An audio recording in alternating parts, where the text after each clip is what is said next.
మల్లన్న ఎనక దొంగలు అలగబెట్టి నా మాయ కాదు ఇది బ్రహ్మమాయ అంటున్నావా స్వామి తప్పులు ఒప్పులు అన్ని నీ సాధనం అవుతుంది 10,000 దండాలు మా సాధనం అవుతుంది స్వామి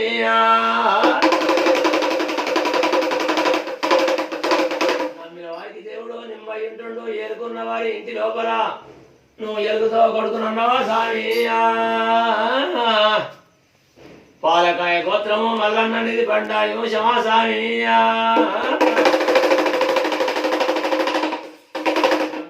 ఎట్టు బంగారు తొట్టే బంతిపోతట్టల్లా నోడు లొగుతున్నావా స్వామి బండ సరిగ్గా నిలిచిన నా బాల కౌరల్లి గుండు సరిగ్గా నిలిచిన ఓ గురుడ కౌరల్లి సుక్కల సుసుముట్ట సుసుమార్ గుండు మీద నువ్వు తూలమాడుతున్నావా మల్లన్నా